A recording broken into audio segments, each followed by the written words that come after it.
Atos 20, versículo 7. E no primeiro dia da semana, ajuntando-se os discípulos para o partir do pão, Paulo, que havia de partir no dia seguinte, falava com eles, e prolongou a prática até meia-noite. E havia muitas luzes no cenáculo, onde estavam juntos. E estando certo jovem por nome Eutico, assentado numa janela, caiu do terceiro andar abaixo, tomado de um sono profundo que lhe sobreveio durante o extenso discurso de Paulo, e foi levantado morto. Paulo, porém, descendo, inclinou-se sobre ele e, abraçando-o, disse: Não vos perturbeis, que a sua alma nele está. E subindo, e partindo pão e comendo, ainda lhes falou largamente até a alvorada, e assim partiu. E levaram vivo o jovem, e ficaram não pouco consolados. Irmãos, essa palavra eu lembro de ter compartilhado ela uma vez em Ribeirão Preto. Acho que foi até a primeira vez que eu compartilhei lá. E orando a Deus ontem para trazer a palavra, eu estava relembrando algumas palavras que eu tinha trazido, e essa sempre fala muito ao meu coração, que é uma passagem que sempre fala muito ao coração. E eu queria falar sobre essa passagem e assim, não trazer algumas conclusões, algumas motivos que poderiam ter levado à morte desse rapaz, né, que estava sentado na janela, não querendo dizer de fato o que levou, né, não querendo condenar o Eutico, né, ele poderia muito bem estar ali com causas justas, né, por sono e ter dormido.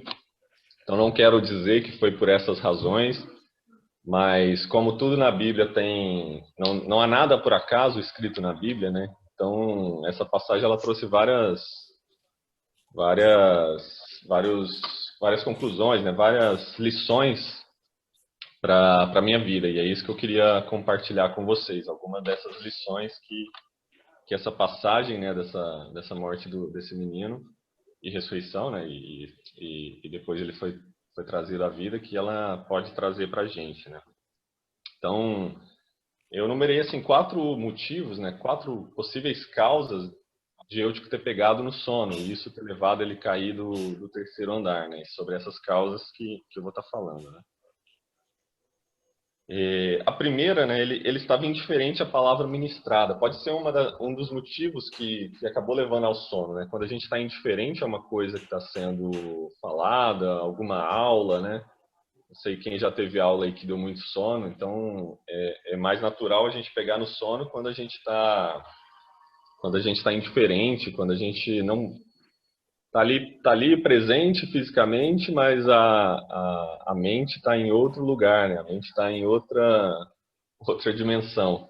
Então, às vezes é uma aula que a gente está tendo na faculdade, na escola, e às vezes é uma pregação que você está ali meio indiferente, está escutando, está dentro da igreja, tá, tá ali no meio dos irmãos, mas tá meio indiferente aquela palavra. Aquilo ali não faz um sentido para você, você está escutando por escutar, e isso acaba levando ao sono, né? Então talvez eu que estava nessa, né? Ele estava ali sentado junto com várias pessoas, escutando a ministração de Paulo, e talvez ele estava indiferente a essa palavra, né?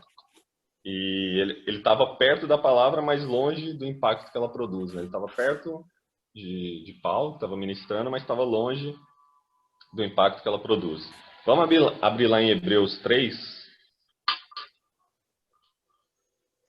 a partir do versículo 7.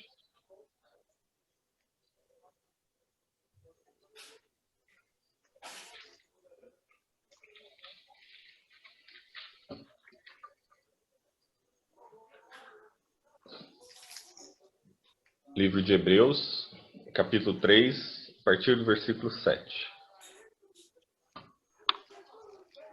Diz assim: Portanto, como diz o Espírito Santo, se ouvirdes hoje a sua voz, não endureçais os vossos corações como na provocação, no dia da tentação no deserto, onde os vossos pais me tentaram e me provaram, e viram por 40 anos as minhas obras.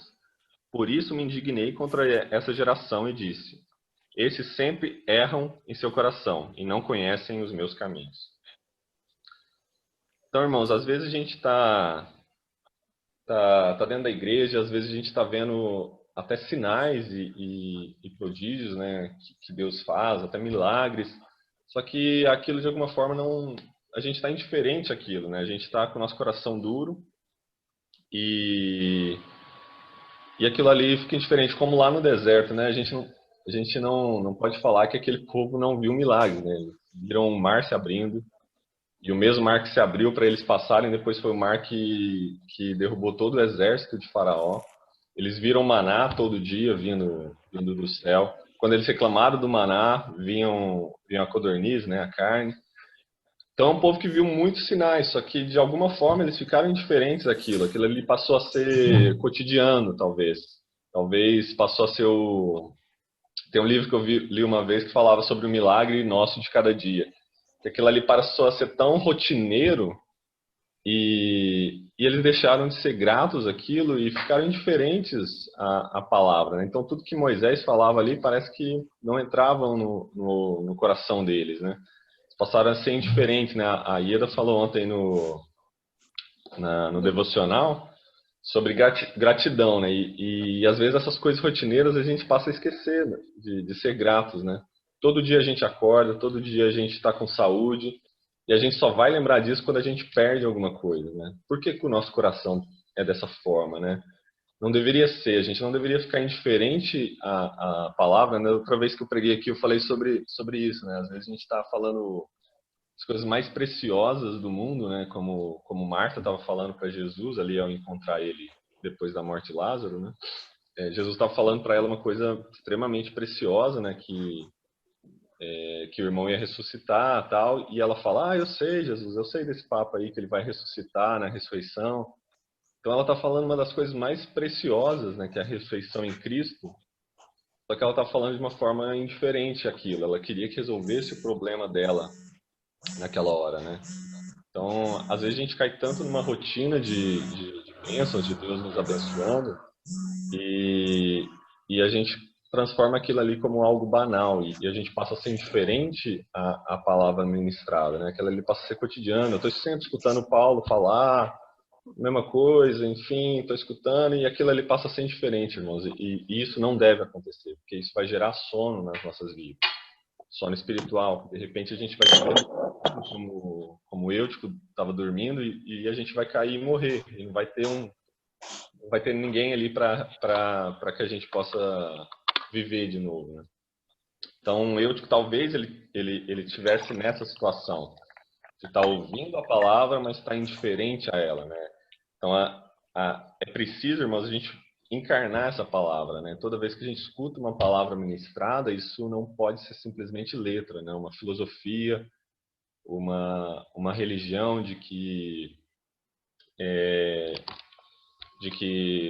vale espiritualmente. Hoje a gente estava até falando sobre isso, eu e a Ana. Hoje tem muita essa questão da espiritualidade, né? Todo mundo quer uma espiritualidade, mas de fato é algo meio externo, né? Porque é uma espiritualidade que tudo vale e é bonito você ter uma religião e só que isso não é encarnado na vida, né? Porque só Deus pode de fato encarnar isso na nossa vida. Senão é mera palavra, né? Mera filosofia, mera ideologia que não vai trazer transformação de vida, né? Só Cristo em nós pode trazer essa transformação, né?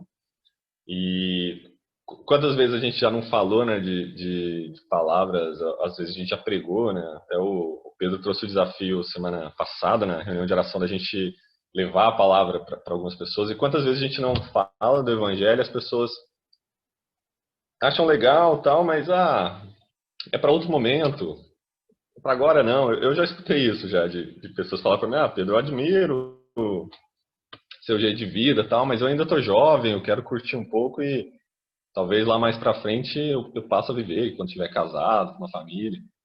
E às vezes, infelizmente, a gente dentro da igreja faz isso, né? Talvez não tão explicitamente quanto o mundo faz ao repudiar o evangelho, mas às vezes a gente escuta uma ministração e é algo que vem de Deus, é uma profecia que vem de Deus, e a gente fala: ok, entendi, mas é para outro momento, ou é para outra pessoa, né? A gente tá escutando uma palavra e tá pensando na outra pessoa, que ela devia estar aqui para escutar. E até quando eu me converti, foi uma das primeiras como é que chama?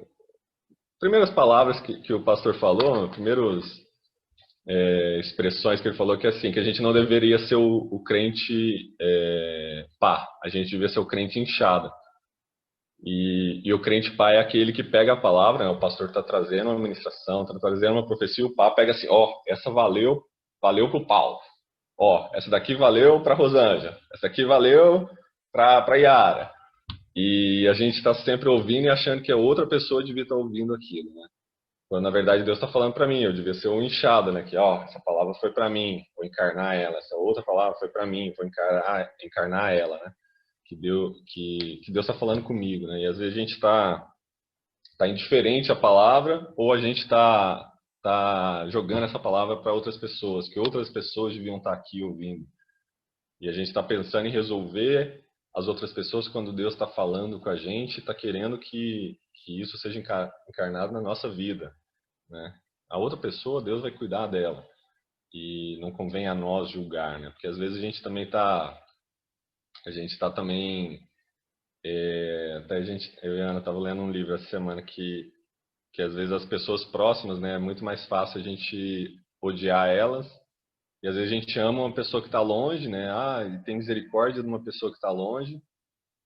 Esse livro falava do tempo de guerra, né? Que às vezes era mais fácil para o inglês pacificador amar aqueles alemães que estavam lá longe, ter misericórdia dele, do que ter da própria mãe, porque a mãe ele sabia todos os defeitos e a mãe incomodava ele, né? Enquanto os alemães estavam longe lá. E às vezes a gente está assim, né? A gente está indiferente àquela palavra ministrada e tá jogando todos os problemas para outras pessoas e todas as ministrações, perdão, para outras pessoas, como se aquilo ali não fosse para mim ou não fosse o tempo. Ah, entendi, concordo, mas é para outro tempo, para outro momento. Agora eu não quero me envolver tanto. E a gente fica indiferente, né? E o Paulo, nosso Paulo, né, tem sempre ministrado também sobre a consciência indômita, né? A consciência indomável. E, e a gente entende que nós temos uma consciência que não é livre por si só, né? Ela é uma consciência que ela é cativa do Senhor, né? Nossa consciência é do Senhor. E, e às vezes tem pessoas que têm uma consciência indômita, né? Indomável, que querem ser livres, só que na verdade não são, porque são escravos do pecado. E usam às vezes isso como argumento, né? Para ter uma palavra ministrada, a pessoa, mas por questão de consciência, não tocou minha consciência ainda. E, irmãos, assim, eu creio que grande parte disso é porque a pessoa não quer ouvir, está indiferente, não quer entender. Não é porque, de fato, não... Ela está usando um argumento para dizer que, eu tenho liberdade de consciência, então isso aí não... Hora que Deus quiser, eu vou entender. Eu creio que a maioria das pessoas que falam assim, a hora que Deus quiser, eu vou entender, é porque ela não quer que Deus mostre para ela, não quer ser revelada naquilo e está com essa consciência indômita, indomável, que quer fazer o que quer, que dá na telha, mas na verdade ela está escrava dos seus próprios desejos, dos seus próprios anseios, escravo do pecado. Então, talvez um dos motivos, né, que levou ao Eutico dormir, não que, mais uma vez, né, não querendo julgá-lo, né, mas seriam umas lições para a gente, né, que a gente não deve ficar indiferente àquilo que é a palavra de Deus. Então, sempre quando a gente tenha sempre uma posição de reverência quando a gente estiver ouvindo uma ministração, quando a gente estiver lendo a palavra de Deus, entendendo que Deus vai falar, ele não tenta falar, né, ele vai falar através daquilo e a gente não pode ficar indiferente, porque essa indiferença pode levar a gente a ter sono, que a gente possa encarnar todas as palavras, não tratar aquilo como uma mera letra, como um mero aprendizado mental, mas que aquilo possa trazer frutos de fato no nosso entendimento. Segundo ponto, irmãos, que pode ser uma das razões, né, uma das causas que eu acabou pegando no sono, é que ele não soube estar na presença de Deus por muito tempo. Ele não teve perseverança naquilo que era a ministração, naquilo que era estar na presença de Deus, né? Ele até começou bem, né? Que ele foi até onde Paulo estava, né? Ele se reuniu com os irmãos, mas ele não ficou muito tempo lá presencialmente, né? Ele ele acabou se distraindo, enfim, pegando no sono. Às vezes ele começou a pensar em outras coisas, outros problemas que ele estava tendo. Às vezes ele começou a olhar as pessoas que estavam ali do lado dele, começou a julgar. E ele não ficou muito tempo nessa presença, né? Vamos abrir lá em Mateus 13.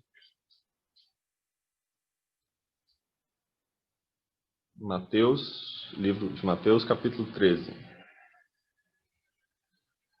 A partir do versículo 18.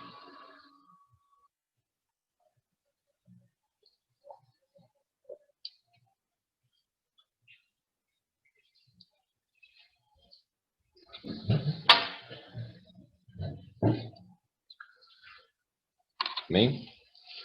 Mateus 13, a partir do versículo 18. A gente vai ler até o 23. Escutai vós, pois, a parábola do semeador. Aqui ele já está explicando a parábola do semeador. Se vocês quiserem ver toda a parábola, né, ela está aí a partir do comecinho do capítulo. E teve um momento que Jesus tira para explicar efetivamente a parábola, né? E ele fala: Escutai vós, pois, a parábola do semeador. Ouvindo alguém a palavra do reino e não a entendendo, vem o maligno e arrebata o que foi semeado. O que foi semeado. Este é o que foi semeado junto ao caminho. O que foi semeado em pedregais é o que ouve a palavra e logo a recebe com alegria, mas não tem raiz em si mesmo, antes é de pouca duração. E chegada a angústia, a perseguição por causa da palavra, logo se ofende. E o que foi semeado entre espinhos é o que ouve a palavra, mas os cuidados deste mundo e a sedução das riquezas sufocam a palavra e fica infrutífera. Mas o que foi semeado em boa terra é o que ouve e compreende a palavra e dá fruto. E um produz 100, e outro 60, e outro 30. Então é uma parábola bem conhecida, né, irmãos? A parábola do semeador. E ele, e assim, das lições, né, das causas de Euth, pode ser que ele tenha caído nessas duas, sejam desses dois casos, né, que é o do versículo 21 ou do 22, que é um caso de não ter raiz em si mesmo, né? Ela acaba que recebe com alegria, né? A pessoa recebe a palavra com alegria, entende no começo, mas aquilo ali não cria raiz, porque chega às vezes uma angústia, uma perseguição, os colegas começam a falar mas você tá entrando nessa de crente, não tem nada a ver, por que você não curte a vida agora, depois você se preocupa com isso, e, e essa pessoa acaba abandonando a fé, né? E o 22 é aquele que ouve a palavra, até começa a crescer, mas os cuidados deste mundo, riqueza, começa a abafar. Ele começa a achar que outras coisas são mais importantes do que aquilo. E a palavra do Eutico, né, dessa queda, quando ele teve sono e caiu da janela, ela nos traz essa lembrança, né, dessa parábola, desses dois casos, né, de como é fácil cair nesses casos, né? O mundo ele tem seduções, ele tem as perseguições, ele tem as seduções que fazem as pessoas largarem, a se afastarem do Evangelho. Então é um risco, né? O diabo, como é sempre ministrado aqui na igreja, né? O diabo ele anda ao derredor. A gente sabe que ao redor da gente tem os anjos, mas ao derredor tem o diabo, porque ao mínimo sinal da gente estar se afastando, né? Da gente abrir a porta com a maçaneta do lado de dentro, né? Como o Paulo fala, o diabo vai nos pegar. As seduções deste mundo, ou as perseguições, elas vão nos arrastar para as trevas, né? Então, a importância da gente perseverar no caminho, né? De não sermos só simpatizantes, né? Essa palavra ela traz muito essa lembrança, né? De pessoas que são simpatizantes do Evangelho, e como as igrejas hoje estão cheias de simpatizantes, né? Pessoas que se simpatizam com a causa, se simpatizam com a palavra, se simpatizam com o ambiente, né, como se fosse um clube social, né, que tem pessoas que são distintas, pessoas que me ajudam, pessoas que pensam igual eu, que têm as mesmas ideologias, e é agradável estar ali. Só que, de fato, não tem um envolvimento com Deus, não tem um compromisso, de fato, com a palavra, né? E até outra analogia, né, que é a analogia do porco e da galinha, né? Que o almoço, a galinha ela tá só envolvida, só simpatiza com o almoço, porque ela dá o ovo e o ovo serve de almoço, mas ela continua viva. Já o porco, ele dá vida pelo churrasco, né? E ele tem um compromisso com aquilo, né? Ele está inteiramente naquilo, né? A vida dele está ali. Ele não simplesmente deu do que sobrava, né? A galinha está dando ovo ali todo dia e sobra para ela, né? E a gente lembra até da passagem da senhora, né? Jesus falando que deu uma moedinha lá no gasofilaço. Jesus falando que ela deu mais que todos, porque ela deu daquilo tudo que ela tinha, enquanto os outros davam que sobravam, né? E um dos motivos da gente pegar no sono, irmãos, e às vezes na nossa vida cristã, e a gente cair, morrer e não ter volta, é isso, a gente não está compromissado de fato, a gente ser simplesmente um simpatizante da causa, a gente se sentir bem na companhia dos irmãos, mas de fato a gente não tem um compromisso real com aquilo. A gente simplesmente faz da vida cristã mais um item da nossa vida, e às vezes até o primeiro da lista. Porque a igreja é muito, é a coisa mais importante da vida, estar em comunhão com os irmãos, mas aquilo ali é só na verdade, é só um pretexto para conseguir um lugar bom, para conseguir recarregar as baterias, né? Chegar no domingo, recarreguei as baterias para eu poder viver minha semana do jeito que eu quero. E de fato não é isso, né? Se eu não vivo a minha semana com Deus, o domingo vai ser só um momento, né? A vida cristã vai ser culto vai ser só um momento que não vai ter efeito nenhum. Porque a vida cristã é 100%, não é em parte, né? A gente não pode dizer que eu sou cristão num momento, em outro momento, são negócios, são trabalho, e eu tenho um comportamento diferente, né? Então, a gente às vezes segue voltando na ministração, né? na parábola, que fala que começou a dar frutos, né? Teve uma empolgação inicial ali, começou um crescimento naquela semente, né? Tanto a semente que caiu lá do versículo 22 quanto do 23, ela começou a ter um crescimento, mas de repente as angústias, as tribulações, ou no outro caso, né, que é o cuidado deste mundo.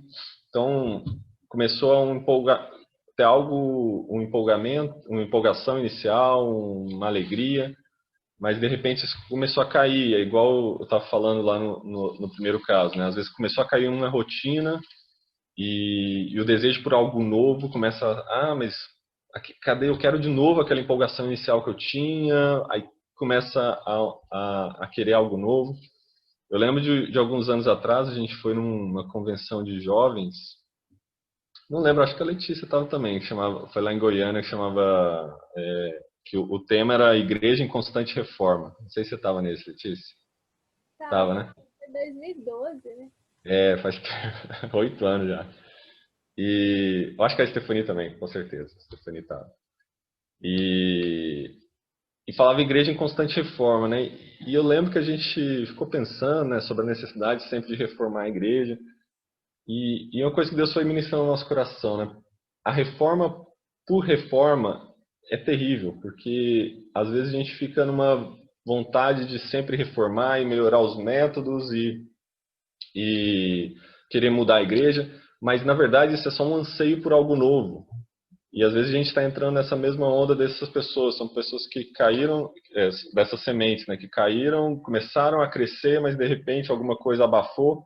E para não estar abafado, vamos mudar tudo, vamos fazer diferente, vamos pôr um louvor assim. E isso gera uma necessidade, né, que nunca vai ter fim, né? Quando na verdade a reforma da igreja só faz sentido quando for para voltar ao evangelho, quando a igreja ela está se afastando do evangelho e aí a gente tem uma reforma para voltar. A reforma ela tem que estar sempre intrínseca ao evangelho, a voltar ao evangelho, tá com o evangelho firmado. Essa é a palavra de Deus. Isso é a reforma, e não métodos, e não. Eu até brinco com o Thiago, né? Se a gente continuar assim, uma hora vai ter que chamar o YouTube para tocar o louvor da igreja, porque não vai ter fim a necessidade do ser humano. Ele sempre vai querer algo novo, sempre querer algo diferente, porque aquilo ali, essa mesma ministraçãozinha, essa mesma palavra, não, vamos fazer algo novo. E vira uma bola de neve que não tem fim. a gente sempre vai querer mais, porque o homem, tem a palavra lá do, acho que Provérbios, que fala, a sanguessuga tem duas filhas, e o nome das filhas é Dá. É uma palavra muito engraçada, e tem até uma música de uma banda de rock cristão que usa essa palavra. Porque, de fato, o homem sem Deus é uma sanguessuga, que sempre vai querer algo novo. Então, às vezes, essa perseverança, né, de estar na palavra de Deus tem muito a ver com isso, né, que a gente não precisa de algo novo, porque tudo já nos foi dado. O novo é de Deus todo dia, Ele dá sempre o renovo para a gente todo dia. Isso não tem a ver com métodos, isso não tem a ver com a forma que a gente se reúne, isso não tem a ver com melhorar a banda da igreja, não tem a ver com melhorar as cadeiras, né? Então, se tudo a gente faz, né, como a gente está com o projeto da cafeteria, isso é para a glória de Deus, para que o Evangelho seja engrandecido, para que o Evangelho seja proclamado ali, e não o contrário. Né? A gente cria necessidades para nós mesmos, né? Mas a gente entende que a gente faz as coisas porque Deus nos guiou através disso. Né?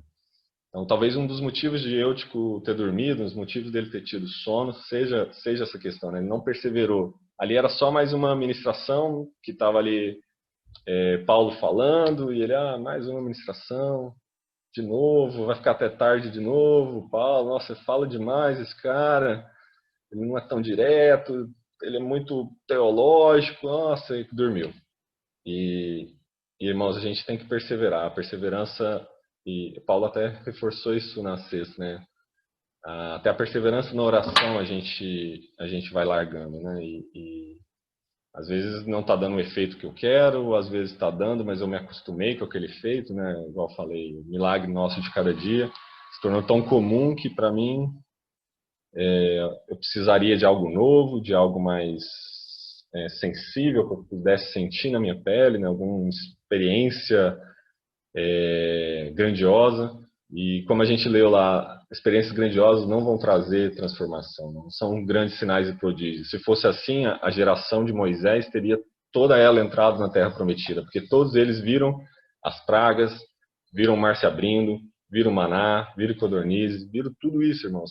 Se acontecesse hoje, seria grandioso, né? Todo mundo ficaria perplexo. E aconteceu. Então, que a nossa perseverança seja no Evangelho, na palavra, e não em métodos, e não em querer algo novo. Amém? Terceiro motivo, irmãos. Terceira causa, né, que pode ser o fato de eu ter chegado, caído no sono e dormido. Terceira causa, ele se isolou. Bem provável que eu estava isolado da igreja, ele tivesse sentado lá no fundo e olhou a janelinha ali, opa, vou sentar ali que está meio isolado, está numa posição mais alta que eu possa olhar as pessoas, está mais perto da porta, porque qualquer coisa, ó, eu dou no pé, se estiver demorando demais, eu arranjo uma desculpa. Ele se isolou, isso é uma das causas que ele pode ser uma das causas dele ter dormido e morrido, porque provavelmente se ele estivesse próximo de uma pessoa, alguém ia ter acordado ele, alguém ia ter segurado ele não ia ter caído lá do terceiro andar. Né? Então, às vezes a gente se coloca nessa posição de se isolar, né? Por diversos motivos. Às vezes a gente está com algum ressentimento, está com alguma mágoa, ou está com desconfiança, não vou me envolver muito, não vou ficar aqui meio isoladinho, perto da saída, porque qualquer coisa tá fácil de sair.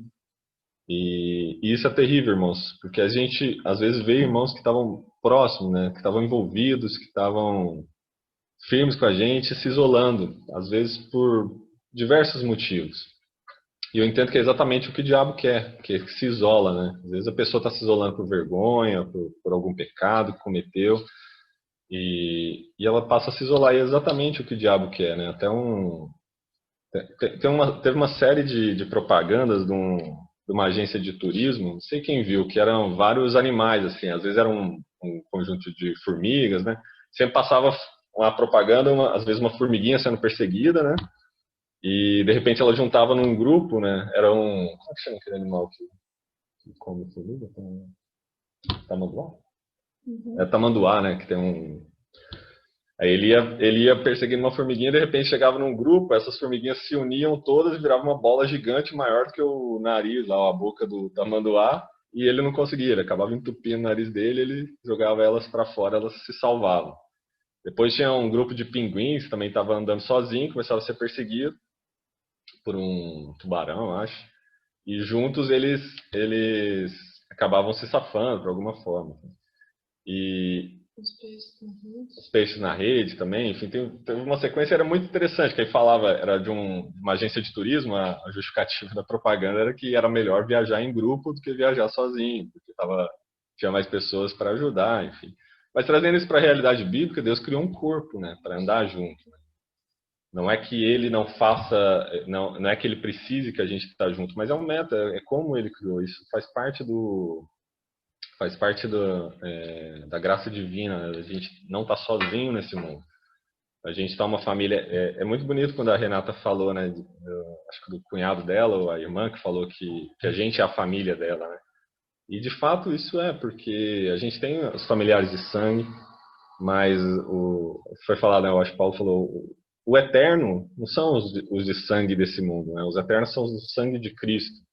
E ele não fez a gente, não criou essa família para que andasse cada um isolado, né?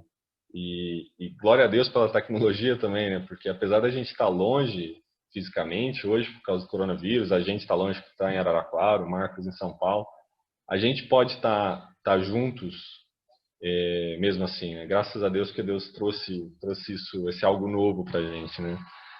E então, irmãos, o se isolar é a pior coisa que a gente pode fazer, independente da situação, né? A gente tem que cair para dentro, né? A gente tem que estar não na janela para cair para fora, mas a gente tem que cair para dentro. Se a gente tem algum problema, se a gente pecou, a gente tem que cair para dentro, tem que pedir perdão, tem que fazer o que tem que ser feito, mas é cair para dentro, porque o isolado, você vai cair no sono e aí você vai cair para fora.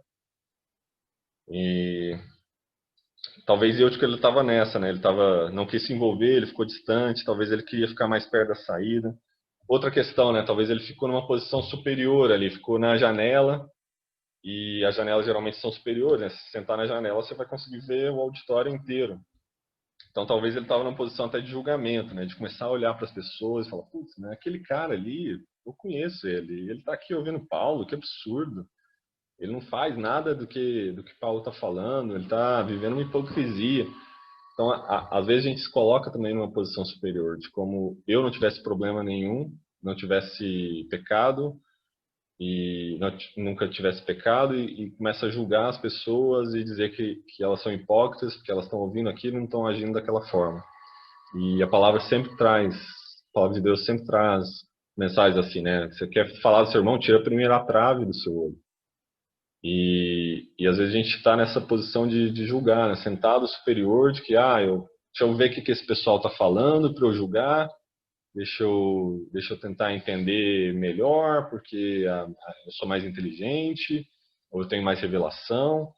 E sempre acho que Paulo falou isso, né? Que quando uma revelação ela traz altivez, na verdade não é uma revelação, né? Porque na verdade a revelação de Deus, tudo que Deus está revelando para a gente, na verdade, joga a gente para baixo, para a humildade, para entender que se eu receber aquilo, não é porque eu sou melhor, é porque Deus de fato escolheu para me revelar aquilo. E às vezes Ele não revelou na vida do irmão e eu não estou ali para condená-lo. Né? E por isso que aí voltando à questão da consciência indômita, a gente tem que ter a gente tem que ser ensinável, né? Ter um coração ensinável, não um coração altivo para impor as coisas, mas um coração ensinável, para que Deus nos ensine e os irmãos também nos ensinem. Né? E tem até uma frase de um livro que eu gosto bastante, que ela fala assim, e o livro falava justamente sobre isso, né? Sobre, às vezes, irmãos que entram na igreja e começam a julgar, olhar para o lado. Né? Em vez de olhar para Deus, ele começa a olhar para o lado e julgar os irmãos. E fala assim, se eu, sendo o que sou, me considero em algum nível cristão, por que os defeitos dos outros sentados ao meu lado, provaria que a religião deles é hipocrisia?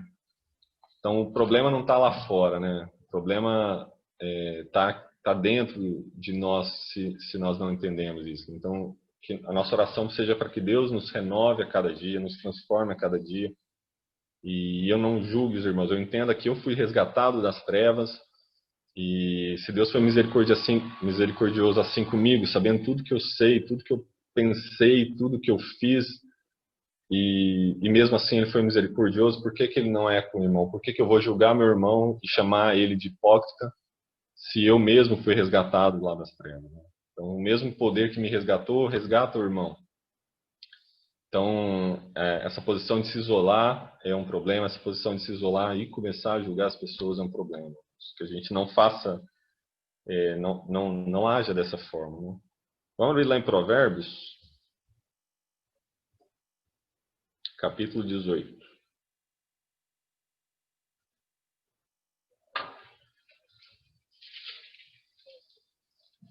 Apenas o versículo 1.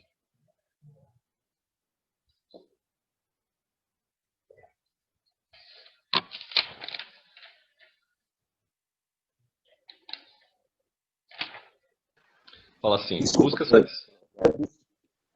Pode falar, Haroldo? desculpa, Provérbios. É Provérbios capítulo 18, versículo 1, primeiro. 18, 1. Amém?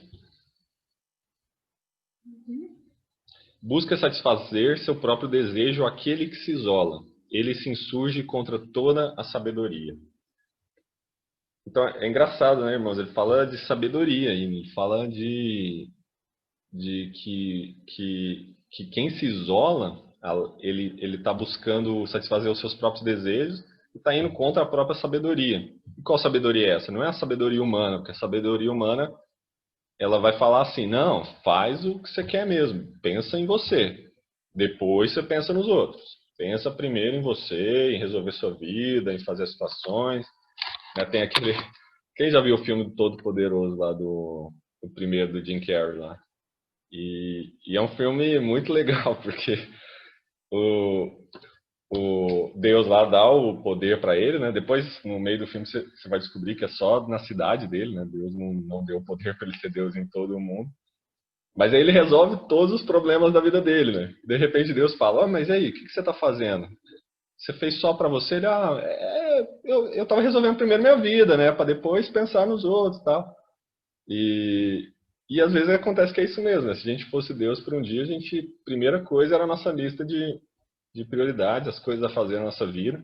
Às vezes a gente até justificaria dessa forma, não, tô resolvendo aqui o meio campo da minha vida para depois poder ajudar os outros, né? E eu estou me isolando para resolver tudo isso e depois eu vou voltar. Isso é ladainha, irmãos. Quanto mais a gente resolve a nossa vida por nós mesmos, mais a gente quer resolver, mais problemas aparecem, mais coisas a gente quer resolver. Quanto mais dinheiro a gente tem, mais a gente quer ter para gastar. A gente melhora o nosso nível de vida e quer melhorar ainda mais. É um saco sem fundo, igual a gente estava falando, né? O desejo humano é um saco sem fundo, né? O único que pode preencher o vazio no coração do ser humano é Deus. Se não tiver Deus, é um saco sem fundo. A gente sempre vai querer mais e a gente vai viver a nossa vida por nós mesmos e o fim dela vai ser ela mesma. Quando a palavra de Deus fala que é porque dele, por ele e para ele são todas as coisas. Por isso que o autor de Provérbios está falando que isso vai contra toda a sabedoria de Deus. O isolado pensa em si próprio, isso vai contra toda a sabedoria. Isso não faz sentido nenhum quando você olha do ponto de vista divino, que é o ponto de vista que nos interessa, porque o que o mundo pensa não vale de nada. Se o mundo está te julgando porque você não está pensando em si mesmo, se o mundo está te julgando que você devia valorizar mais você mesmo, que amém, irmãos, está tudo certo. Agora, se o mundo está te elogiando porque você tá indo bem, tá agindo conforme o mundo fala para você agir, está dando tudo certo, está sendo próspero, segundo o olhar do mundo, aí que mora o perigo. Porque se o mundo está aplaudindo minha prosperidade e essa prosperidade não está vindo segundo a sabedoria de Deus, aí que mora o perigo. Aí que a gente está à beira de dormir e cair do andar que for. Amém? Então, esse isolamento às vezes acontece por vergonha, medo, culpa, mas isso não deve acontecer, irmãos. A gente não deve se isolar, independente da situação. Igual eu falei, a gente tem que cair para dentro da igreja, cair para dentro dos irmãos, para que em comunhão a gente possa estar todos despertos, alertas, acordados. Amém? Quarta causa. Então, só lembrando, né? A primeira foi indiferença à palavra. Segunda foi não perseverar, né? Desistir. A terceira, isolamento. E quarto motivo, quarta razão que pode ter sido, que é trazido de lição, né? Não querendo dizer que eu estava nessa situação, mas ele se colocou em uma situação de risco e se sentiu seguro nela. Porque a partir do momento que ele sentou numa janela, ele se pôs numa situação de risco. A janela não é um lugar para se sentar, não é uma cadeira. Então ele se coloca numa situação de risco e ainda se sente seguro nessa situação, né? Agora tá aqui, né? Eu coloquei, a janela não é para sentar, ainda mais no terceiro andar, né? No primeiro andar, se fosse uma janela baixinha, ok, né? Mas no terceiro andar, sentar numa janela é muito perigoso. Se ele tivesse acordado, ele podia cair. Imagina dormindo. Então, se você se coloca, irmãos, numa situação de risco e se sente seguro nela, a pior coisa que acontece, né? E fala, assim, a palavra de Deus fala, né, que o temor ao Senhor é o princípio da sabedoria, né? E se a gente olha no mundo, assim, o medo, ele é um recurso que Deus colocou no ser humano, eu entendo, para justamente livrar ele de algumas situações, né? Se ninguém tivesse medo de cobra, ia ter muita gente morrendo de picada de cobra. Se você ninguém tivesse medo de altura, quantas pessoas iam morrer caindo, fazendo escalada, né? Então acaba que o medo ele te segura a fazer muitas bobagens, né? E até às vezes assim, quando a pessoa está muito segura, né? A gente fala na aviação, né? O piloto ele não pode ser muito seguro, ele tem que ter um certo receio, um certo medo.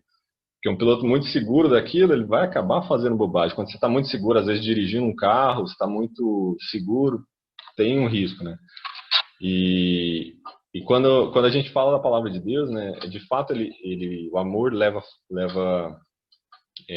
fora todo o medo, mas vem uma coisa que substitui esse medo na nossa perseverança, né? Se o medo ele preserva a humanidade, né? No sentido válido para toda a humanidade, na vida do cristão, o temor ao Senhor é o princípio da sabedoria.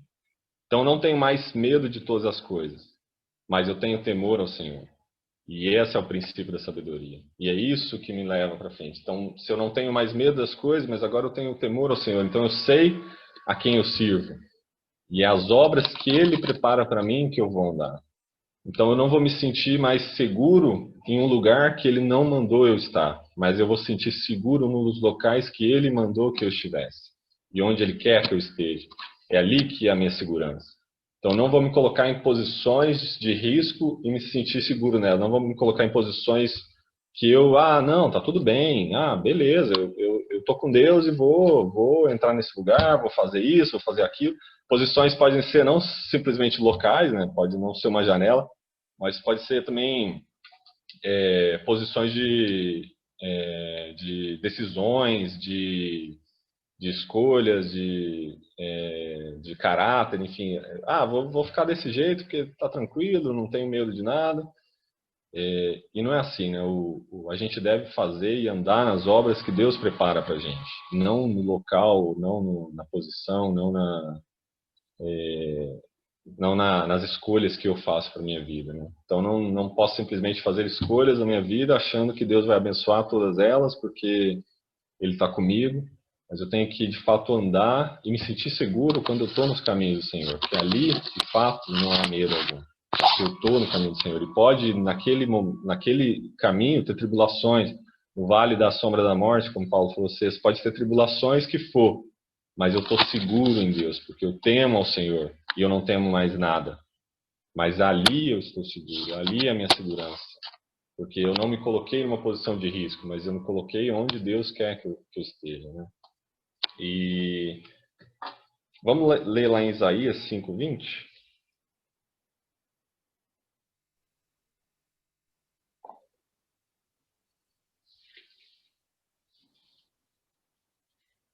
Isaías capítulo Pedro, 5.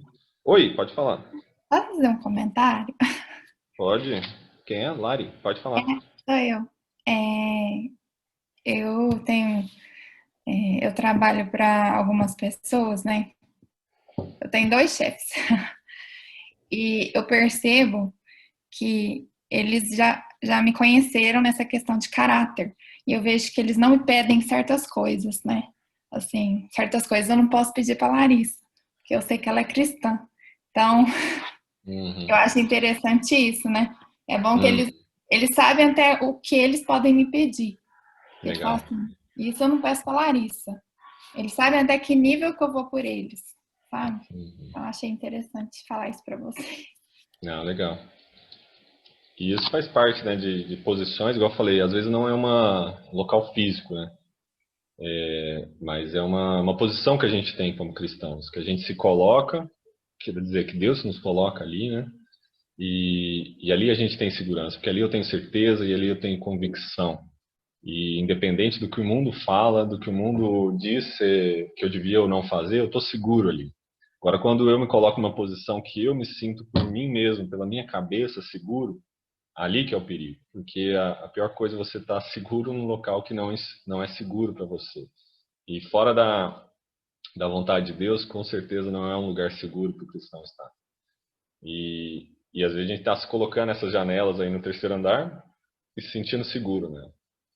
Mas quando a gente está no caminho de Deus, ali há segurança, né? E lendo lá em Isaías 5:20, porque aí nenhum mal pode nos fazer, né? Como a Lari deu exemplo. Se eu estou seguro em Deus, estou convicto em Deus, os chefes eles podem ameaçar de demissão, pode o que for, porque eu estou seguro, estou convicto naquilo. Então eu não vou mudar a minha posição porque o mundo está mandando eu mudar. E não mesmo com ameaças de porque eu já nasci de novo, né? Que ameaça pode ter nesse mundo para mim, né? E Isaías 5:20 fala assim: Ai dos que ao mal chamam bem e ao bem mal, que fazem das trevas luz e da luz trevas, e fazem do amargo doce e do doce amargo. Assim, o fato da gente achar uma coisa certa, ou do mundo achar uma coisa certa, não faz aquilo certo. E o fato do mundo dizer que aquilo é o melhor para a gente, não faz aquilo melhor para a gente. Então essa palavra está falando, ó, ai dos que ao mal chamam bem e ao bem mal. E quanta inversão de valor a gente tem visto nos últimos anos, né, irmãos? De pessoas que estão falando que umas coisas são boas e outras são más, invertendo totalmente os valores dados por Deus. E, e às vezes a gente está se colocando nessa posição de também começar a inverter valores, e isso é uma posição extremamente perigosa para o cristão. Quando a gente começa a entrar no campo de filosofia ou de ideologia, a gente começa a entrar num campo perigosíssimo, né? E fala das trevas luz e das luz trevas, do amargo doce e do doce amargo. Ai dos que são sábios aos seus próprios olhos e prudentes diante de si mesmo. Ou seja, a pessoa ela está numa segurança ali, ela é sábia, não, eu entendo disso aí não tem problema comigo não. A gente falava muito quando era jovem, né, de o cristão pode ir numa boate, o cristão pode ir num show, e irmãos, e assim, como a gente tem a liberdade de ir se Deus assim prover, né? Mas será que vale a pena estar num ambiente daquele? Será que vale de fato a gente estar é seguro mesmo em Cristo? Você está certo disso que você vai ou você está fazendo só por sua conta, né?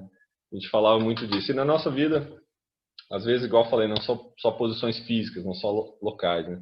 Mas às vezes a gente está se pondo numa posição de confundir valores, né? De estar numa posição confundindo e achando que eu sou maioral, que eu posso todas as coisas, e às vezes até usando versículo bíblico, né? Posso todas as coisas naquele que me fortalece, sem entender o contexto do versículo, estou usando tudo errado, mas está se sentindo seguro numa posição que você não devia estar. E lá é interessante, né, irmãos? Vamos abrir lá em 2 Samuel. Vocês vão ver que outra pessoa estava próximo de uma janela também, onde não devia estar. Uma pessoa até mais famosa do que eu. 2 Samuel, capítulo 11. A gente vai ler os versículos 1 e 2.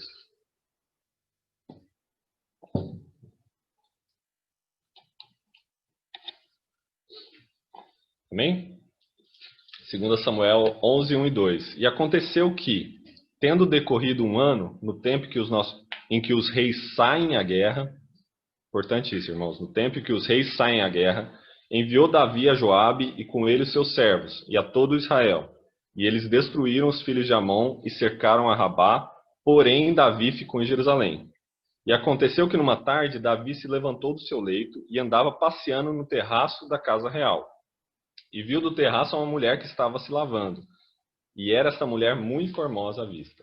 Não vou continuar a história, irmãos, mas é a história que começa o adultério de Davi com Batseba e todas as implicações que essa história traz, né? Dele adulterou e Batseba engravidou e ela era esposa de Urias, né? E depois ele acaba mandando Urias para frente de guerra para morrer e acontece um monte de coisa na casa de Davi por causa disso.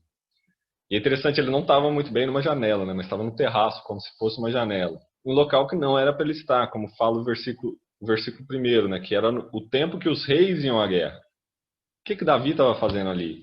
Talvez na segurança dele, com o exército dele. Ah, não, meu exército dá conta sozinho. Para que eu vou lá? Eles resolvem. E de fato resolveram, né? O versículo fala que Joabe estava à frente, destruiu os filhos de Amon, resolveu o problema.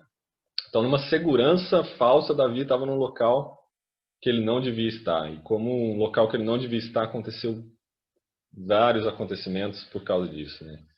E quantas janelas a gente vai sentar na nossa vida se sentindo seguros, né, irmãos? E que a gente não faça isso, né? Que a gente possa sentar no local que Deus queira que a gente se sente, né? Que a gente esteja, tanto física quanto em questão de posicionamento, onde Deus quer que a gente esteja. E não onde o mundo vai entender que a gente esteja, né? Porque o mundo, ele pode até passar a mão na nossa cabeça, falando, não, mas eu te entendo. Você fez isso, você foi em tal lugar, você fez aquilo, mas eu te entendo, tem justificativas para isso, né? Mas que a nossa vida não seja de justificativas, mas seja de certeza e convicção, né? E assim, o cristão ele não vive, vamos dizer assim, obcecado, né? Ah, eu tenho que fazer a vontade de Deus e vou orar para entender a vontade de Deus, mas como Paulo dá o exemplo da encruzilhada, né? Um cristão, ele tá tão numa sintonia, quando está numa sintonia fina com Deus, ele não, chega numa encruzilhada, ele não precisa parar ali, criar uma tenda, orar para discernir a vontade de Deus, mas ele está tão convicto e certo, numa sintonia tão fina com a vontade de Deus, que ele vai simplesmente escolher o caminho, porque Deus já decidiu para ele, já preparou aquelas boas obras. Ele vai e passa, ele não precisa ficar obcecado com a vontade de Deus, porque a vontade de Deus está nele e ele está na vontade de Deus. Então, que essa seja a nossa oração, né? Que a gente esteja tão fino nessa sintonia com Deus, que a gente possa seguir nossos caminhos com certeza e convicção, sem olhar para trás, sem olhar para o lado, sem tentar aplausos do mundo, nem compreensão do mundo segundo aquilo que a gente está andando. E a gente não se coloque em posições, em locais de risco, se sentindo seguro nisso, mas que a nossa segurança, a nossa sabedoria seja o temor do Senhor. Né? Esse mundo que vive tão longe do temor do Senhor, né? Hoje a gente tem temor de tudo, né? Tem crise de tudo, vários problemas psicológicos derivados do medo, né? E porque o mundo esqueceu e não tem o temor ao Senhor, né? Que é o princípio da sabedoria. Então não temem ao Senhor, mas temem todas as outras coisas. Quando você pergunta, parece as pessoas ridicularizam aqueles que temem ao Senhor, mas morrem de medo de todas as outras coisas. Então, irmãos, que essa seja a nossa oração, que a gente não fique numa posição de risco, mas que a gente se ande nas obras que Deus preparou para a gente, né? Como diz lá em Efésios, né? Efésios capítulo 2, versículo 1 ao 10.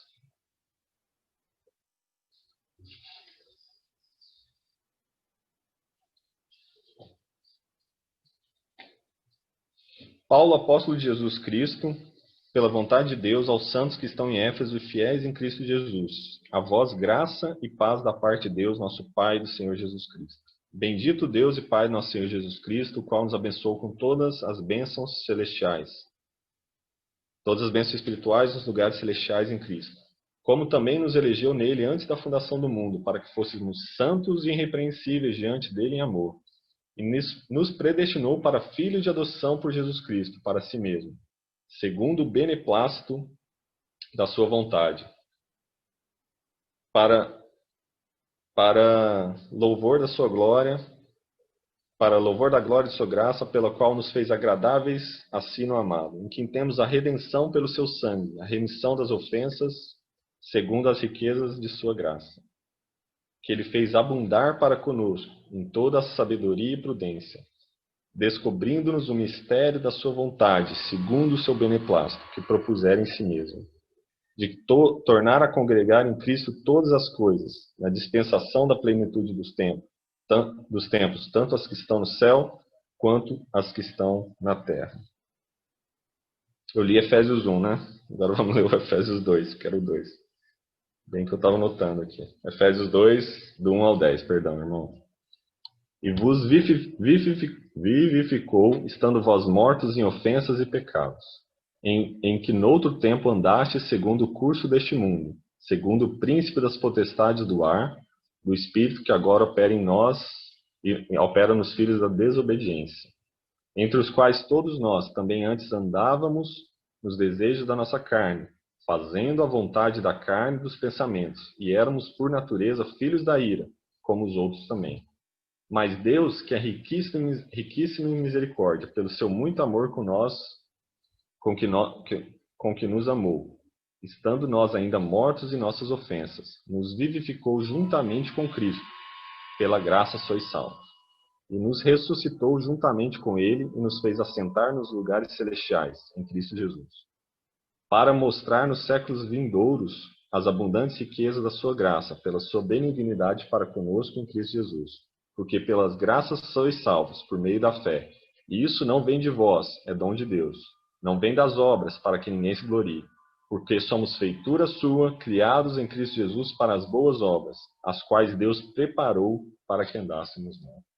Então aí o autor de Efésios, Paulo, está falando sobre como nós fomos transformados, né? E isso muda não simplesmente o nosso exterior, não simplesmente a nossa mente, mas o que nós fazemos, né? Porque agora eu não ando mais por conta própria, escravo dos meus desejos, mas eu ando naquilo que Deus preparou, né? E a gente aqui em casa tem aprendido a orar sempre isso, né? Para que Deus prepare as boas obras, para que a gente ande nelas e para que a gente esteja atento a essas boas obras, porque, igual foi falado sexta, né? Existem os pecados por omissão, a gente não fazer o que Deus quer que a gente faça, e existe o pecado por comissão, a gente fazer também coisa que não é o que Deus quer que a gente faça. Às vezes a gente está tão ocupado em descobrir o que deve fazer e bolando planos mirabolantes, e a gente está se esquecendo de buscar em Deus, de que Deus nos revele, de que é Deus que nos revela as boas obras para que a gente ande. Porque essas boas obras são as que vão ficar. Porque as obras feitas fora de Deus, mesmo que são boas ao olhar do mundo, mesmo que é uma caridade, mesmo que é algo que o mundo nos aplauda, são obras mortas, porque não nasceram em Deus. Deus não nos mandou andar nelas, né? Então, que essa seja a nossa oração. Então, conclusão, né, irmãos, que... Vamos abrir lá em Mateus, para a gente concluindo. Mateus, capítulo 26. Versículo 40.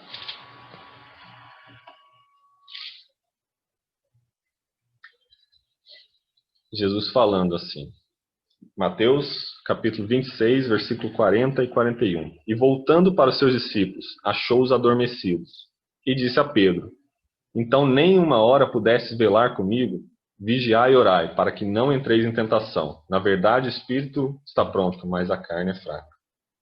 Então aí é um outro momento, irmãos, de sono, né? Quando Jesus vai orar lá no Getsemane, próximo da sua morte, ele pede para os discípulos ficarem orando, e quando ele volta, estão os discípulos todos dormindo. Jesus fala essa palavra, né? Vigiai e orai. Então, como a gente viu, né? Às vezes a gente está em situações que não é para dormir, né? E até a passagem lá de Eutico fala que era um lugar que tinha muitas luzes. Como eu creio que nada na Bíblia é por acaso, né? essa passagem parece até meio irrelevante, né? Ah, por que falou que tinha muitas luzes? Eu entendo que mostrava, ó, era um lugar que era para ficar acordado, não tinha razão para estar dormindo. E igual, aí seriam colocando esses 4 motivos, né? Indiferença à palavra, a não perseverar na palavra, o isolamento, né? A pessoa se isolar ou a pessoa se colocar numa situação de risco, né? Isso tudo não é vigiar, né, irmãos? Então, quando quando Jesus falou para a gente vigiar e orar, estar atento, é porque a gente tem que perseverar na palavra. Né? Pode acontecer várias coisas, né? Mas a gente tem que ser o cristão 100%. Né? 100% do nosso tempo a gente tem que ser cristão, seja em casa, no trabalho, onde que a gente estiver, a gente tem que ser cristão. Né?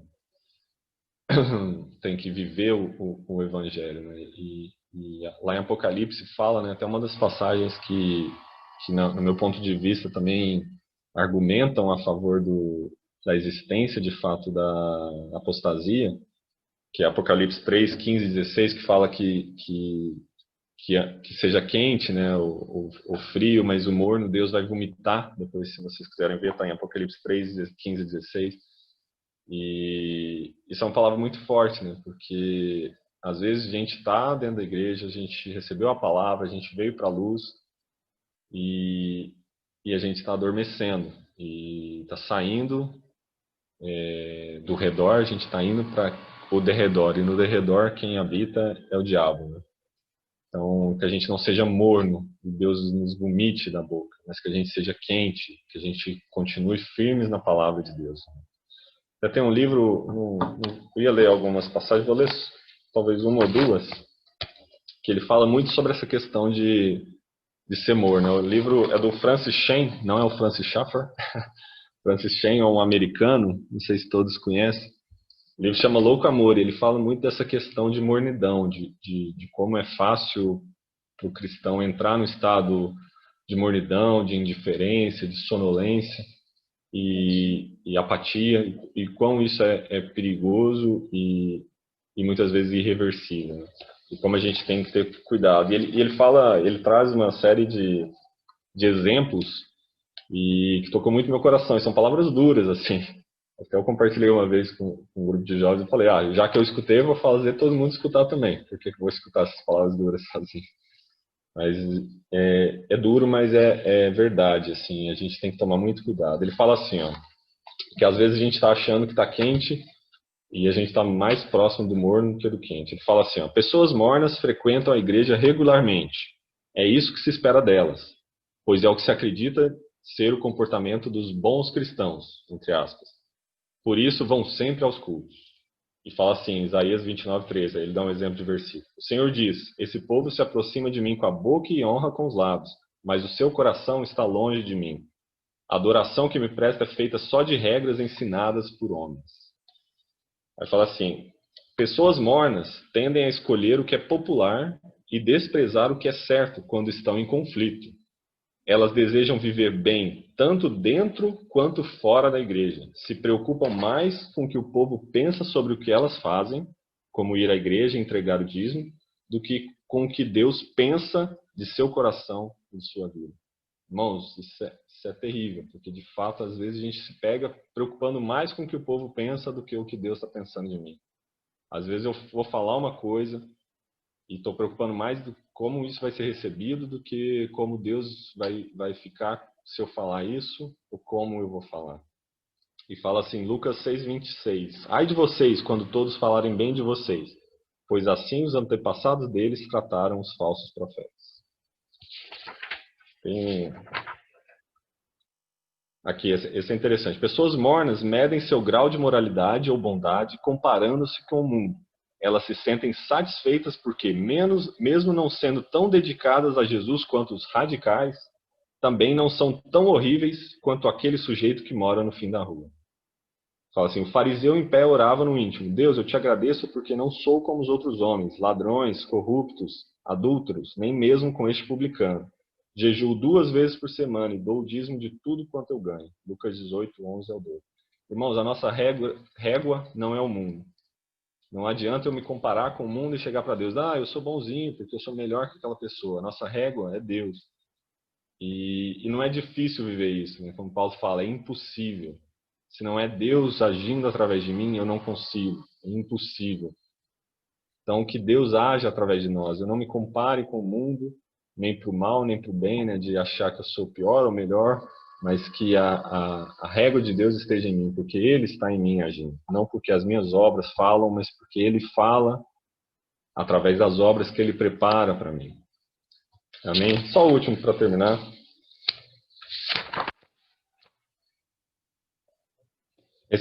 Pessoas mornas se preocupam o tempo todo com sua segurança. Elas são as escravas do Deus do controle total. Esse foco na segurança pessoal as impedem de se sacrificar e arriscar por Deus. Aí falando de 1 Timóteo, ordene aos que são ricos no presente mundo que não sejam arrogantes, nem ponham sua esperança na incerteza da riqueza, mas em Deus, que de tudo nos provê ricamente para a nossa satisfação. Ordene-lhes que pratiquem o bem, sejam ricos em boas obras, generosos e prontos a repartir. 1 Timóteo 6, 17 e 18. Não tenham medo dos que matam o corpo, mas não podem matar a alma. Antes tenham medo daquele que pode destruir tanto a alma como o corpo no inferno. Mateus 10, 28. Irmãos, poderia ter vários exemplos. Quem quiser ler o livro, eu posso emprestar também.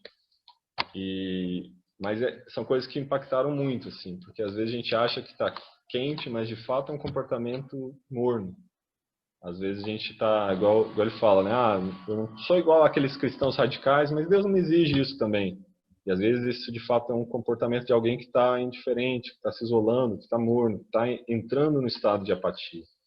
Então que nossa oração seja isso, que a gente possa vigiar e orar para que a gente não entre em apatia, que a gente não esteja sentado em janela, mas que a gente esteja de fato onde Deus quer que a gente esteja. Amém, irmãos?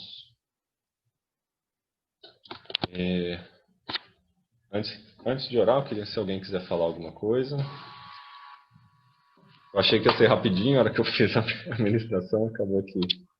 Mas amém, estamos dentro do tempo. Muito obrigado pela palavra, Pedro. Realmente tocaste vários pontos importantes na nossa vida. Eu creio que é importante isso.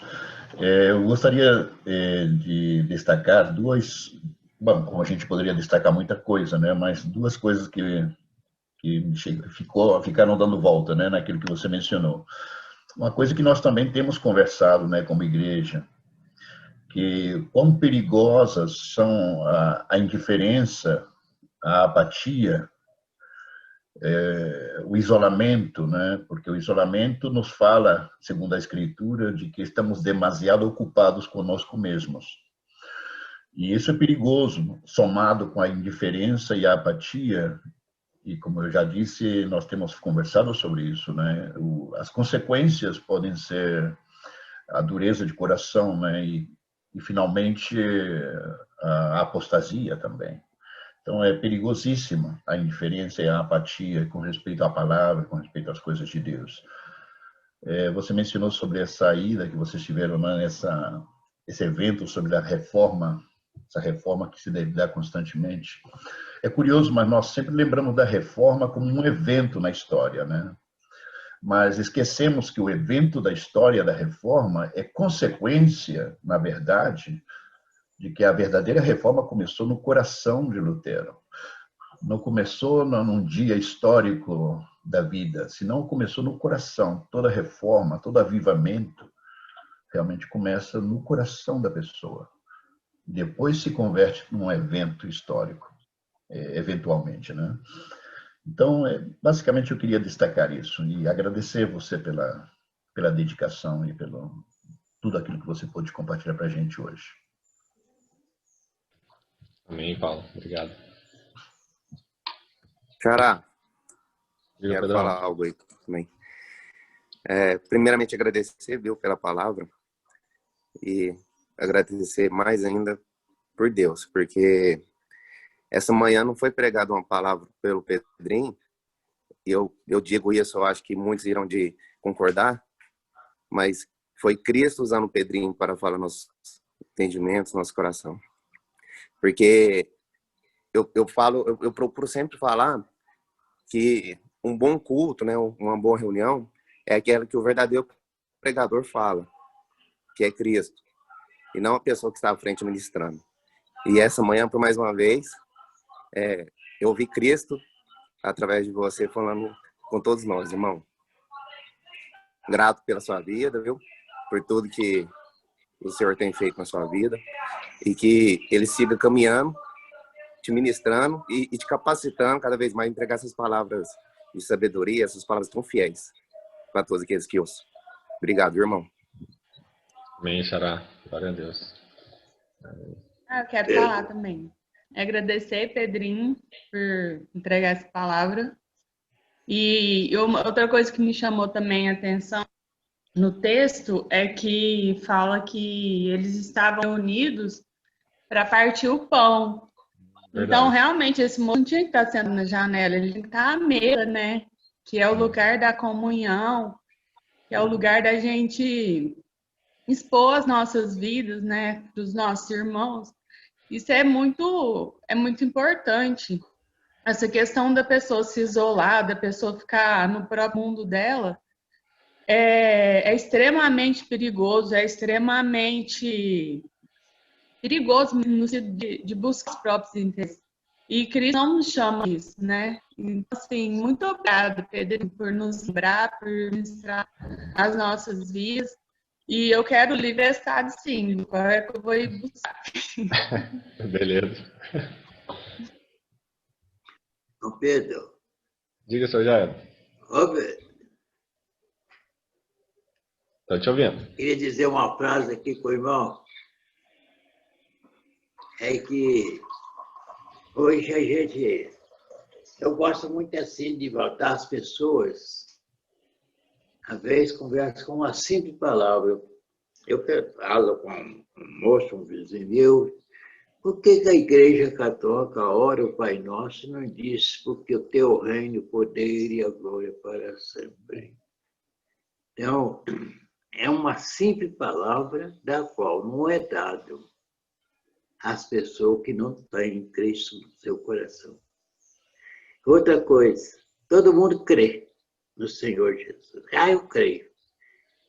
Mas você pergunta para ele, se você crê, você tem ele como Senhor da sua vida? A pessoa perde todo o seu ano. Condições, né? São coisas tão simples, tão importantes, que você fala. Você crê, eu sei que você crê. Mas você tem ele como Senhor da sua vida, você é um salvo por ele. Acabou, né? Acabou o assunto, né? A coisa é muito importante, a coisa muito importante que a gente tem. É a maneira pela qual nós temos testificado o Senhor Jesus e pregar o Evangelho, né? A graça divina, com simples palavras, né? Essa é a maneira da qual nós estamos dando o testemunho de quem somos nós, né? E qual é o nosso destino. Porque a pessoa hoje, ele é responsável pela sua salvação ou pela sua condenação. Cristo colocou tudo aí na mesa, né? Agora, a pessoa é responsável. Ele que vai decidir o seu futuro, né? Se é nessa salva ou se é... Porque ele já está condenado. Agora, você tem que escolher a salvação, porque ele está condenado. Então, quando Josué falou assim, eu sei quem eu vou escolher. Eu e minha casa vamos ser meus Deus, né? Escolheu a salvação, porque o resto estava já perdido, né? É muito importante a nós estar sendo edificado. E Deus usou, irmão, para nos edificar nessa manhã, com essa mensagem da qual é para o gozo e alegria desse velho servo de Deus que tem hoje uma visão da sua glória. Deus abençoe, meu irmão. Amém, seu Jairo. Obrigado. Deus te abençoe. Amém, seu Jairo. Obrigado. Pedro, Diga-me. posso falar uma coisa? Claro. Você, em algum momento, disse que muitas vezes fazemos coisas e nos preocupamos muito com a opinião dos outros. E eu acho que temos que fazer uma diferença muito grande entre a opinião da gente em geral e a opinião dos nossos irmãos na igreja. Porque, na verdade, a opinião dos nossos irmãos na igreja é muito importante. Não no sentido que temos que nos preocupar com a opinião deles, mas que de vez em quando é muito saudável para nós mesmos perguntar ao irmão da igreja: "Ó, irmão, o que você acha da minha atitude? O que você acha? O que você vê em mim? Você acha que tem que aprender alguma coisa aqui?" E sabe que poderíamos nos surpreender quando ouvimos a opinião dos outros. Mas eu não estou falando outros em geral. Eu gostaria, de repente, saber como os outros estão percebendo. É saudável para mim saber, porque ouvimos tanta palavra, tanto ensino, tanta pregação boa, de alta qualidade. Mas para poder encarnar tanta verdade, temos que saber a opinião do meu irmão. O que você acha? O que você acha que eu devo aprender? O que você está vendo em mim que não estou vivendo? Me fala. E fazer essa pergunta com muita humildade, viu? Disposta a aprender, porque meu irmão é precioso em Cristo. Eu deveria ter fome e sede para escutar Cristo falar através do meu irmão. No exemplo que você deu 4 causas, né? Quão interessante seria essa tarde entre nós, talvez pelo meio WhatsApp, porque muitos não nós estamos vendo pessoalmente. Perguntar ao irmão de confiança: "Oh, irmão, você acha que estou sentada na janela?" Entende? Fazer esse tipo de pergunta para nós poder refletir, mas com a disposição de querer aprender, porque senão podemos criar problemas. Só veio essa ideia à minha mente. Seria bom, mas poderia ser muito difícil ouvir. Por isso, melhor fazer a pergunta com um coração disposto e humilde, querendo saber de verdade, para de verdade querer crescer. Porque Deus tem colocado meu irmão, minha irmã, ao lado meu, para crescer juntas. Esse é o verdadeiro valor da comunhão, não? Como Paulo tem ensinado muitas vezes. Porque é o sangue de Jesus que corre pelas veias do corpo de Cristo. Então, eu agradeço muito pela palavra sua. Até que eu vou te perguntar lá depois, em privado, a vocês. Eu vou querer saber uma verdadeira percepção da minha vida, de vocês, porque é valioso. Eu não quero que vocês falem só as coisas boas. Eu vou querer também que falem as coisas que vocês estão vendo que precisam aprender, porque esse é valioso na minha vida. Tá? Deus abençoe. Muito obrigada. Amém, Mish. Obrigado, viu? Muito bom. Muito boa complementação. Excelente. Agora é minha vez. Obrigado, Pedrinho. Que palavrão, hein, irmão? Rapaz, uma palavra de ânimo e desafio, né? De spotlight, né? Jogando um holofote assim, um espelho na sua frente, colocando a régua do Senhor. Falei: "E aí, como é que você tá?" E é sempre desafiante estar ouvindo o Evangelho, porque ele sempre confronta, né? Pode ser o tempo de casa que for, você vai sempre confrontar. Obrigado, meu irmão. Obrigado, me senti muito desafiado. Se eu posso ter a ousadia de resumir essa palavra, eu colocaria como palavra de caráter, né? Pelo menos que eu enxerguei, né? São muito exortação de caráter de Cristo na nossa vida. Obrigado, Pedro. Muito obrigado. Obrigada, Pedro. Amém, Marcos, Pedro. Amém. Glória a Deus. Meus irmãos. Se ninguém tiver mais, vou pedir para o Paulo estar orando para a gente. Não sei se tem recados depois também. Também, Paulo, você pode orar para a gente encerrar? Claro que sim, Pedro. Somente para lembrar vocês que o Tiago está ausente porque ele está viajando por trabalho, ok? E também estão, por um assunto também de férias, o Fabrício e a Josi também estão ausentes por isso. Não sei se estou esquecendo de alguém mais, mas para que vocês saibam. Vamos orar então para poder concluir esse tempo. Senhor, estamos agradecidos, porque sabemos que o caminho vivo, aberto por meio do sangue de Cristo até o trono da graça, permanece aberto nas nossas vidas, que fomos comprados, fomos redimidos por esse sangue bendito. Obrigado, Senhor, por esse acesso sacerdotal que o Senhor nos permitiu, por meio de Cristo, de poder, Senhor, acessar o trono da graça, o trono da misericórdia, o trono da vida. Senhor, muito obrigado pela Tua palavra. Nós cremos, ó Deus, que a Tua palavra é viva, ela é eficaz. A Tua palavra é poder, o Evangelho é poder de Deus para a salvação e para nos manter salvos, para nos manter vivos, para nos manter ressuscitados em Cristo. Senhor, e também sabemos que por meio dessa palavra, Senhor, somos sustentados, alimentados e dependemos da ação permanente do Teu Espírito. Dependemos, Senhor, da ação permanente do Logos vivo e todo-poderoso, que segue criando e segue em movimento, segue ativando nossas vidas, segue vivificando-nos, ó Deus, para a Tua glória. Senhor, segue trabalhando poderosamente, segue quebrantando os nossos corações frente à revelação da Tua vontade.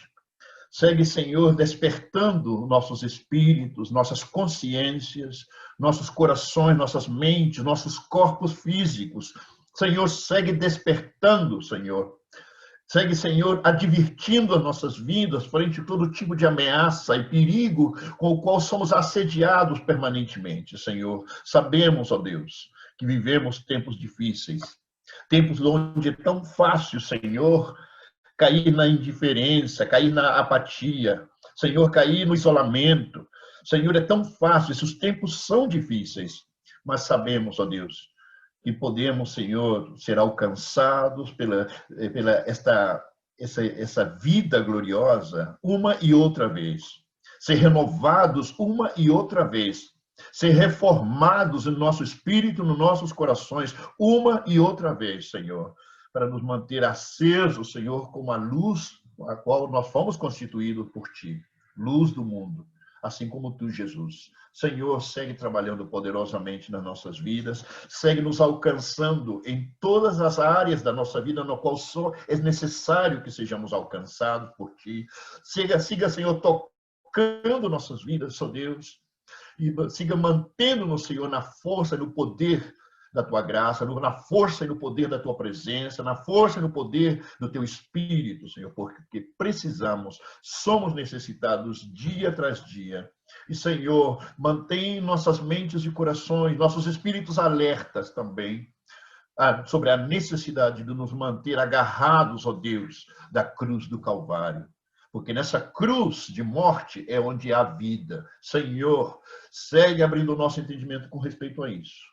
Senhor, que seja também abençoando cada vez mais também a vida e cada família representada nesse ministério, Senhor. Abençoa muito a vida do Pedro, da Ana, Senhor. Muito obrigado pela vida desses queridos irmãos que são tão dedicados, tão comprometidos, tão compromissados. Senhor, eu sou testemunha da dedicação, da entrega da vida deles, ó Deus. Eu sou testemunha disso, Senhor. Eu estou extremamente agradecido pela vida do Pedro, da Ana, e também por todos os irmãos que têm esse mesmo nível de rendição, de compromisso contigo, Senhor.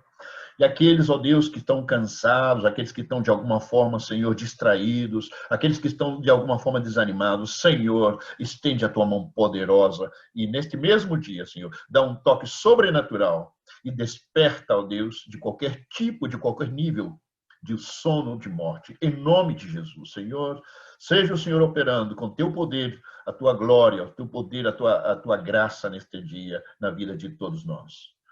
Em nome de Jesus, Senhor, nos encomendamos nas tuas mãos uma vez mais, para que o teu Senhor seja o teu nome glorificado através das nossas vidas. Em nome de Jesus. Assim oramos, assim cremos e assim, Senhor, nos encomendamos nas tuas mãos. Amém.